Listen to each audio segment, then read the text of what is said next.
Comment avoir la foi? Comment avoir la foi? Romains 3, 27. Où donc est le sujet de se glorifier? Il est exclu. Par quelle loi? Par la loi des œuvres? Non, mais par la loi de la foi. Par la loi de la foi. Donc la foi a une loi. La loi de la foi. C'est-à-dire que pour avoir la foi, il faudrait comprendre cette loi et comment elle fonctionne. Proverbe 4, 7. Voici le commencement de la sagesse. Acquiert la sagesse, et avec tout ce que tu possèdes, acquiert l'intelligence. Donc la foi commence avec la sagesse et l'intelligence. L'intelligence, la compréhension de la loi de la foi. Comment pénétrer cette intelligence? Comment acquérir cette intelligence pour avoir une foi? Psaume 119, 97 à 100. Combien j'aime ta loi, elle est tout le jour l'objet de ma méditation. Tes commandements me rendent plus sage que mes ennemis, car je les ai toujours avec moi. Je suis plus instruit que tous mes maîtres, car tes préceptes sont l'objet de ma méditation. J'ai plus d'intelligence que les vieillards, car j'observe tes ordonnances. La méditation, c'est-à-dire une réflexion, une concentration sur un sujet précis dans la parole de Dieu.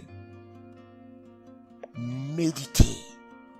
Prenez votre Bible, méditez, méditez. Vous aurez accès à l'intelligence et à la sagesse, à la compréhension de la loi de la foi. Comment fonctionne, comment avoir la foi? En écoutant des messages de foi. Romains 18. Que dit-elle donc? Il s'agit de la justice de la foi. La parole est près de toi, dans ta bouche et dans ton cœur. Or, c'est la parole de la foi que nous prêchons. Donc des paroles qui ne construisent pas votre foi, mettez-les de côté. Écoutez des paroles qui construisent votre foi dans le domaine où vous avez besoin de la foi, de l'intervention de Dieu. Comment avoir la foi? En proclamant, en parlant de la promesse de Dieu pour votre cas. En parlant, Dieu avait promis à Abraham qu'il deviendrait une multitude de nations. Mais la foi d'Abraham a eu besoin d'être construite. Pour cela, Genèse 17, 5. On ne t'appellera plus Abraham, mais ton nom sera Abraham, car je te rends père d'une multitude de nations. Dieu voulait maintenant que de la bouche d'Abraham, la promesse sorte de devenir une multitude de nations. Quand on devait maintenant l'appeler, comment tu t'appelles? Il ne devait plus dire Abraham, comme avant, qui veut dire père élevé, honoré, mais Abraham, qui veut dire père d'une multitude de nations. Je suis Abraham, je suis Abraham, je suis Abraham. Si c'est la guérison, j'ai été guéri, j'ai été guéri. Que la foi augmente, la foi continue à être construite. Parce que la mort et la vie sont au pouvoir de la langue. Alors que vous méditez, alors que vous parlez la parole de Dieu, alors que vous écoutez des messages qui construisent votre foi dans le secteur où vous avez un défi, où vous attendez Dieu, alors il se passera quelque chose.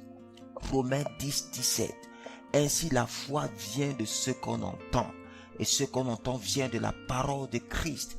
Ce mot parole veut dire Réma. La parole parle de Christ.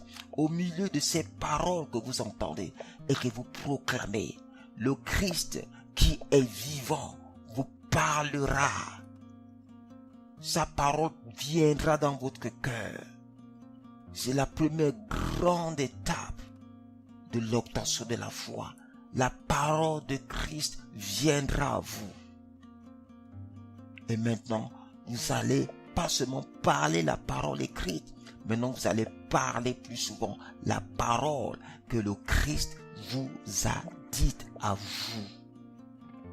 Mais ne vous arrêtez pas. Comment avoir la foi? Cette parole qui est venue, il faut maintenant qu'elle soit vue, qu'elle devienne imagée. Parce que c'est l'image qui va vous permettre de voir les détails. Comment appliquer la foi? Cette image aura de manière plus détaillée l'intelligence et la sagesse divine. Parce que la foi, c'est la sagesse de Dieu appliquée. Genèse 13, 14, 15. L'Éternel dit à Abraham, après que Lot se fut séparé de lui, lève les yeux et du lieu où tu es, regarde vers le nord et le midi, vers l'orient et l'occident, car tout le pays que tu vois, je le donnerai à toi et à ta postérité pour toujours. Maintenant, la parole qui était venue à Abraham est devenue une image. Maintenant, il pouvait voir au milieu des doutes, lorsque les paroles ne sont plus vraiment perceptibles, les images résistent.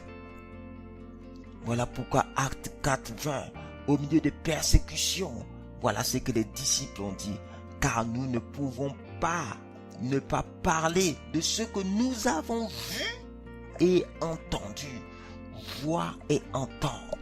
Comment avoir la foi? Au travers des supplications. Daniel et ses compagnons étaient en danger. Daniel 2, 18, 19.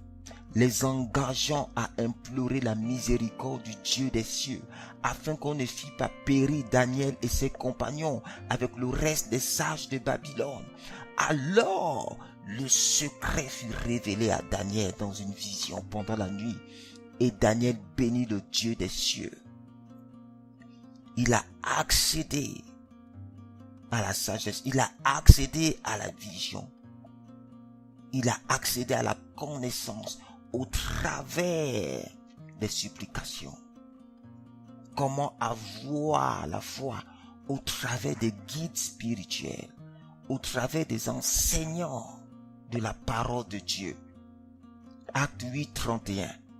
Il répondit, comment le pourrais-je si quelqu'un ne me guide? Et il invita Philippe à monter et à s'asseoir avec lui. L'eunuque éthiopien lisait les Écritures, les écrits, mais il ne comprenait pas. L'intelligence n'était pas ouverte.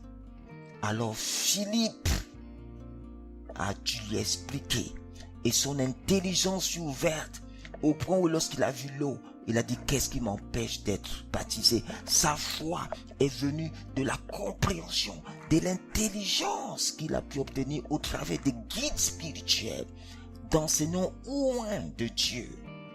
Et ces guides spirituels, des fois, certains spécialistes dans certains domaines ne sont pas dans votre environnement direct, mais ils ont des livres. Daniel 9.2, la première année de son règne, moi, Daniel, j'ai vu par les livres qui devaient s'écouler 60. Il vit par les livres. Par les livres. Il eut accès à une connaissance. Donc au travers des guides spirituels. Des guides spirituels. Comment avoir la foi? Comment avoir la foi?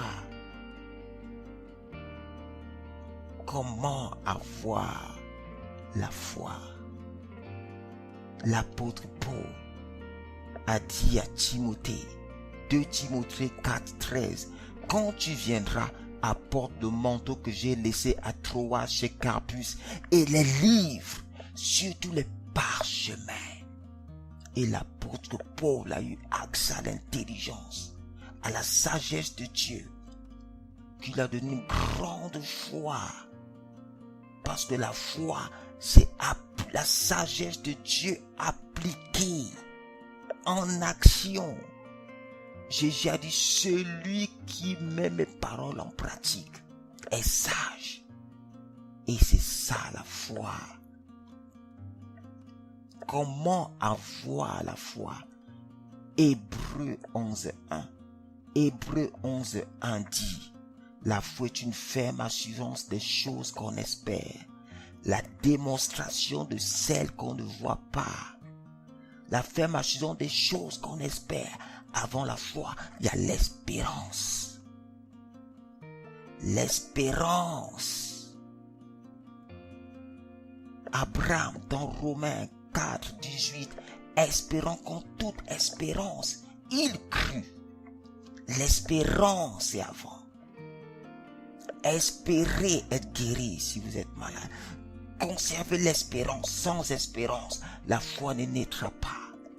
Alors espérez. Comment avoir la foi? En ayant la lumière sur la loi de la foi par le Saint-Esprit. L'Esprit de Dieu nous conduit dans toute la vérité. Jean 16, 13. Quand le consolateur sera venu, l'Esprit de vérité, il vous conduira dans toute la vérité, car il ne parlera pas de lui-même, mais il dira tout ce qu'il aura entendu et il vous annoncera les choses à venir. Voilà comment avoir la foi au travers de l'intelligence qui donne la compréhension de la loi de la foi. Ça s'obtient par la méditation de la parole de Dieu, particulièrement dans le domaine de votre défi, le domaine de vos attentes. Comment avoir la foi? En confessant la promesse de Dieu, le résultat de Dieu par rapport à votre situation. Comment avoir la foi? Confesser et méditer jusqu'à avoir une image de ce que Dieu vous dit. Et confesser, continuez alors à confesser maintenant le réma, ce que Dieu vous a dit. Comment avoir la foi? Par les supplications. Comment avoir la foi? Par les guides spirituels et par des livres oints. Comment avoir la foi? Par la lumière du Saint-Esprit, par la grande espérance qui vit au travers des Écritures. La foi, la foi. Comment avoir la foi? La foi. Vous pouvez avoir la foi et avoir une grande foi